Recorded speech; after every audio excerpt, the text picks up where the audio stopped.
This is the largest reservoir in the United States, and it is at its lowest level since it was built. Nevada's largest reservoir was supposed to be saved by now. 20 years ago, engineers poured $1.5 billion into a machine buried hundreds of feet underground, drilling straight through solid rock beneath the lake bed to build a lifeline for one desert city's water supply. Instead of looking to the sky, engineers are looking miles beneath the surface to get water by essentially pulling the plug of the nation's biggest bathtub. It worked exactly as designed, and the water kept falling anyway. Right now, that machine is still pulling water out of the dark, racing a threshold engineers call dead pool, the point where an entire river simply stops. But the real reason this lake is disappearing has nothing to do with drought. It's a number, and it was wrong from the start. The scar on the rock. If you've ever seen Lake Mead from a boat, you've noticed it. A wide, pale band of mineral deposits ringing the entire shoreline, baked into the rock by decades of desert sun. Locals call it the bathtub ring. From the water, it looks like a tub nobody's scrubbed in years. From the air, it looks like a scar. Every inch of pale rock between the top of that ring and the water below it is water that used to be there and isn't anymore. Lake Mead was last completely full in 1983. It hasn't come close since. At full capacity, it holds 26 million acre-feet, enough to bury the entire state of Pennsylvania under a foot of water. Today it holds around 8 million, roughly 30% of what it was built to carry. Las Vegas draws about 90% of its tap water directly from this lake. Farms across Arizona and California pull from the same source. So does a stretch of northern Mexico and Hoover Dam. The structure that created the lake in the first place spins its turbines on the same water. At the very bottom of the reservoir sits a threshold with a name that sounds like fiction: Dead Pool. At 895 feet above sea level, the water sits too low to pass through Hoover Dam at all. No downstream flow, no hydropower, nothing on the other side. Sit with that for a second. An entire river, simply switched off by elevation. That's the line every city, farm, and country downstream is racing to stay above. Before we get into exactly how close the lake already is, and the billion-dollar machine built to survive crossing it anyway, hit subscribe, because the next part is where this story stops being about weather and starts being about a number that was fake from the beginning. The marvel in Black Canyon. In 1931, the United States was deep in the Great Depression, and the government needed a project big enough to put serious numbers of people back to work. What it built in the Nevada desert was audacious. Hoover Dam, rising out of Black Canyon on the Nevada-Arizona border. Construction began in 1931. At its peak, more than 5,000 workers labored in temperatures that regularly topped 120 degrees. Housed in a town, Boulder City, built from nothing just for them. Over 5 years, they poured 3.25 million cubic yards of concrete. When it was finished in 1936, it was the largest concrete structure ever built by human hands, holding back a reservoir stretching 112 miles into the desert. That reservoir is Lake Mead. Before the dam, the Colorado River was a seasonal hazard people simply endured. After it, the river became the water supply for Phoenix, Tucson, Las Vegas, Los Angeles, and San Diego. Cities that could never have grown to their current size without the water flowing from this one structure. When Hoover was completed, Las Vegas held about 8,000 people. Today, the metro area holds 2.2 million and still draws 90% of its water straight from this lake. For decades, it all worked exactly as designed, and the Southwest grew up around one quiet assumption: that the supply was permanent, effectively without limit. That assumption is exactly where the trouble was hiding, because the river everything was built around was never quite the river that actually existed. The number that never existed. On November 24, 1922, representatives from 7 states met in Santa Fe and signed the Colorado River Compact, dividing the river between the Upper Basin, Colorado, Utah, Wyoming, New Mexico, and the Lower Basin, Arizona, Nevada, California. 7.5 million acre-feet a year to each, plus 1.5 million later promised to Mexico. In total, 16.5 million acre-feet a year, forever. The problem was buried in the measurements. Negotiators had based the entire split on river flow data recorded between 1906 and 1929. one of the wettest stretches in the river's recorded history. They measured a fluke and treated it as normal. The actual long-term average flow, calculated from centuries of tree ring and climate data, is closer to 13.5 million acre-feet a year. And in recent decades, the river has delivered far less than even that. Since 2000, average annual flow has run around 12 million acre-feet, while legal rights on paper still total 16.5 million. Sit with that for a second. Every year, roughly a quarter of the water promised on the 1922 document simply doesn't exist. It never did. It was a number on a page. For 2 decades, that gap has come out of Lake Mead itself, quietly draining its own stored water to cover the shortfall. In 2000, the lake sat around 1,200 feet, near its historical peak. By 2016, it had fallen below 1,080, triggering the first federal shortage warnings. By 2021, it crossed below 1,075, officially triggering mandatory cuts on Arizona, Nevada, and Mexico, with Arizona holding the most junior rights, absorbing the deepest losses. In 2022, the lake hit 1,041 feet, its lowest level since the reservoir was first filled in the 1930s. Boat ramps sat stranded on cracked, dry ground, marinas shut down, and as the shoreline retreated, the lake gave up things hidden for half a century. A World War II-era landing craft, sunken houseboats, even a body sealed inside a barrel. The drought behind this has been building for more than 20 years. Scientists studying tree rings and climate records call it the most severe dry stretch the region has seen in at least 1,200 years.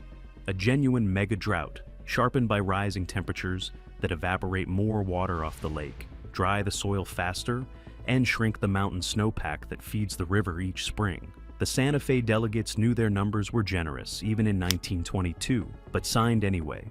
The alternative was 7 states failing to agree at all, which would have blocked Hoover Dam entirely. The compact was the price of the dam. For decades, the dam was worth it. Now the accounting deferred in 1922 is coming due. The thresholds below the water. Lake Mead is managed through a tiered shortage system. At 1,075 feet, Tier 1 hits. Arizona loses 512,000 acre-feet, an 18% cut. Nevada loses 21,000. Mexico loses 41,000. The lake has sat below that line since 2020. At 1,035 feet, Tier 3 arrives, the first line that threatens power itself, since 12 of Hoover's 17 turbines can no longer operate below it, and capacity collapses from over 1,300 megawatts to around 382. But these tiers only redistribute scarcity. They don't create a single new drop of water. Below them sit 2 thresholds of a different kind. At 950 feet, minimum power pool, where the water can't reach the turbine intakes at all, and Hoover's power output stops completely. At 895 feet, dead pool, the line we already introduced, where water can no longer pass through the dam's outlet works by gravity at all. The lake currently sits roughly 160 feet above dead pool. That sounds comfortable until you remember that in 2000, it sat 330 feet above it. The lake has covered half that distance in just 25 years. Sit with that for a second. Half the cushion gone in a single generation. The year the clock nearly ran out.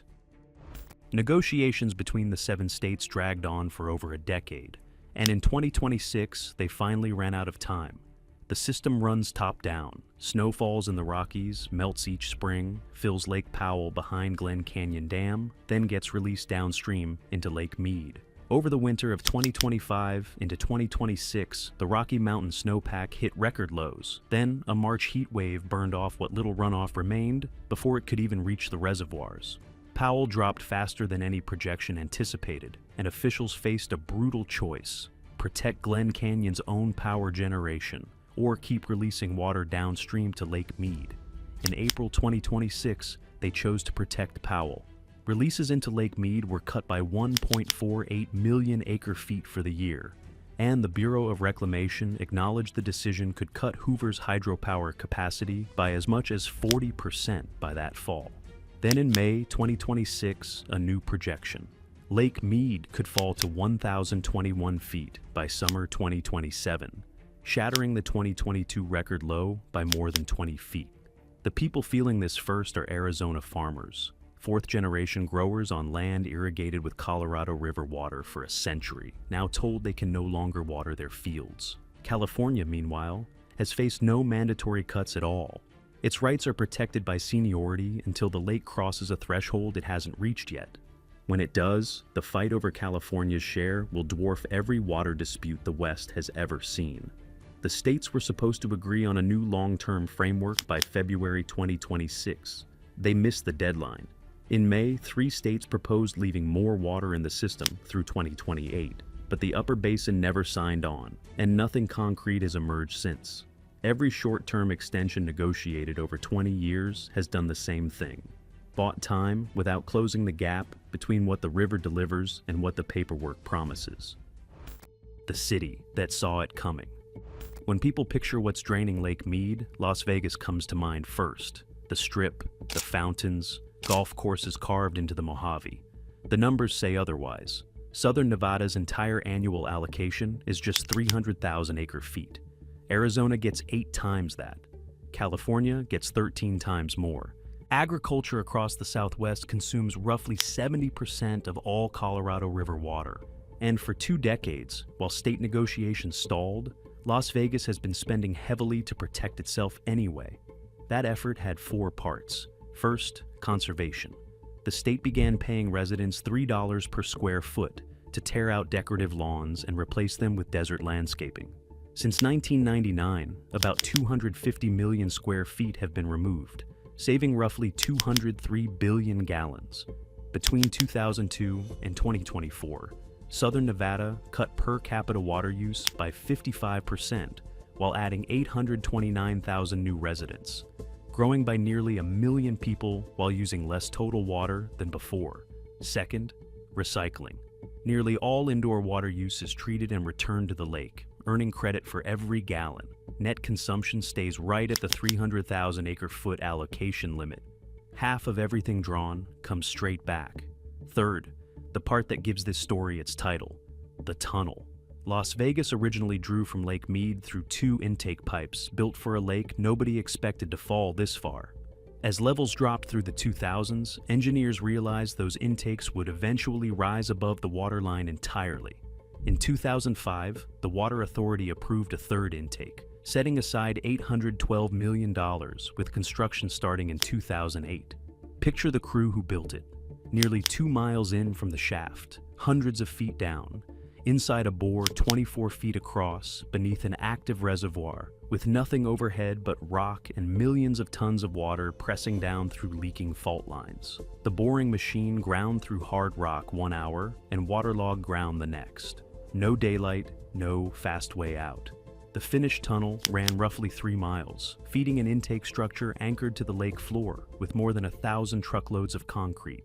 Tunneling ran from 2011 to 2014, and the finished intake structure weighs over 1,200 tons, regarded among tunneling engineers as one of the most technically demanding projects completed anywhere that decade, winning engineering awards in the US, Switzerland, and Britain. Intake number 3 began operating in September 2015, reaching far deeper than the old pipes. But it still shared pumping infrastructure that limited operation to water levels above 1,000 feet. So the authority went further, building a dedicated low lake level pumping station, completed in 2020 and switched on in April 2022, the exact moment the falling lake made one of the original pumping stations inoperable. It came in under budget at $522 million and can move up to 900 million gallons a day. Together, the 3rd intake and new pumping station reach water at 875 feet above sea level. Dead pool sits at 895 feet. This system reaches water 20 feet below dead pool. Sit with that for a second, meaning if Lake Mead ever falls to the point where Hoover Dam can no longer release a single drop downstream, where Arizona, California, and Mexico lose their supply entirely, Las Vegas can still draw water from what remains of the lake. Total cost, roughly $1.5 billion. It's the most direct answer any city on Lake Mead has given to the question of what happens when the water just keeps falling. There's a quieter 4th part too, underground storage. Southern Nevada has spent years injecting treated water into local aquifers across Nevada, Arizona, and California, and inside Lake Mead itself, banking more than 2.2 million acre-feet as a hidden, reserved for when the cuts bite deepest. What engineering cannot fix.